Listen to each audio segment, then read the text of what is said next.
இன்றைய ஆலய தரிசனத்தில் தஞ்சாவூர் மாவட்டம் கண்டியூரை சேர்ந்த ஹரசாப விமோச்சன பெருமாள் கோவிலை பற்றி அறிந்து கொள்வோமா? இது 108 திவ்ய தேசங்களில் 7வது திவ்ய தேசம் ஆகும். சிவனின் தோஷத்தையே போக்கிய ஸ்தலம் என்பதால் எத்தகைய தோஷங்களும் இங்கு வந்து வழிபட அவை நீங்கு நன்மை உண்டாகும். வேண்டுதல் நிறைவேறியவர்கள் பெருமாளுக்கு திருமஞ்சனம் செய்து வஸ்திரம் சாற்றி வழிபட்டு வருகின்றனர்.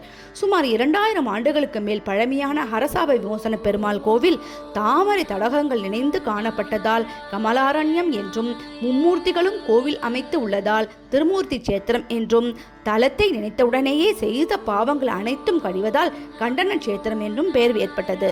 இந்த கோவிலின் தனிச்சிறப்புகள்: மும்மூர்த்திகளும் அருள்பாலிக்கும் ஸ்தலம், சிவபெருமானின் சாபத்தியை நீக்கிய ஸ்தலம், பிரம்மா சிவன் மகாபலி மன்னனுக்கு பெருமாள் காட்சி தந்த ஸ்தலம். இங்குள்ள மூலவர் ஹரசாப விமோச்சன பெருமாள் கமலநாதன் நின்ற கோலத்தில் காட்சி தருகிறார். தாயார் கமலவள்ளி நாச்சியார் பூரணவள்ளி. ஈசனுக்கு 5 திருமுகங்கள் இருப்பது போல் பிரம்மதேவனுக்கும் 5 திருமுகங்கள் உண்டு. ஒரு சமயம் ஈசனுக்கு ஈடாக தன்னையும் நினைத்து கொண்டு மிகுந்த கர்வத்துடன் செயல்பட்டார் பிரம்மதேவன். இவரது ஆணவத்தை அடக்க வேண்டும் என்று எண்ணிய ஈசன் பிரம்மதேவனின் 5 தலைகளின் நடு தலையை கிள்ளி எறிந்தார். அன்று முதல் பிரம்மதேவன் நான்முகன் ஆனார். பிரம்மதேவனின் தலையை கிள்ளி எறிந்ததால் ஈசனுக்கு பிரம்மகதி தோஷம் பிடித்தது. மேலும் கிள்ளி எறியப்பட்ட கபாலமும் ஈசனின் கையில் ஒட்டி கொண்டது. இந்த பாவத்திலிருந்து விடுபடுவதற்காக பிச்சாடனராக திருக்கரமுனூர் வந்து திருமாலை வழிபட்டார். திருக்கண்டியூர் வந்து கமல புஷ்கரணியில் நீராடி பெருமாளை தரிசனம் செய்ததும் சிவபெருமானின் சாபம் நீங்கியது.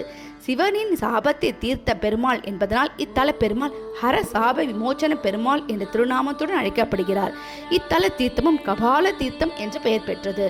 இத்தலத்தில் சிவபெருமான் பெருமாளுக்கு கோவில் அமைத்ததுடன் தனக்கும் இதன் அருகில் ஒரு கோவிலை உருவாக்கியதாக புராணங்கள் கூறுகின்றன. இங்கு நடைபெறும் பிரார்த்தனைகள் ஈசனுக்கே தோஷம் போக்கிய தலமாதலால் இத்தல பெருமாளை வழிபட்டால் அனைத்து தோஷங்களும் நீங்கும் என்பது ஐதீகம். கல்வி வேள்விகளில் சிறந்து விளங்க இங்கு வந்து சரஸ்வதி தேவியை வணங்க வேண்டும்.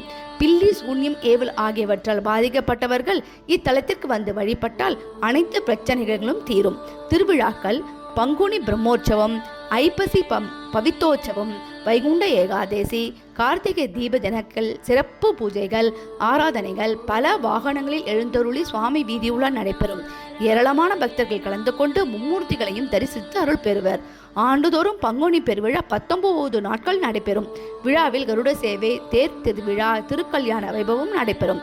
இக்கோவில் தினமும் காலை 8:30 மணி முதல் நண்பகல் 12 மணி வரையிலும், மாலை 4:30 மணி முதல் இரவு 8 மணி வரையிலும் திறந்திருக்கும்.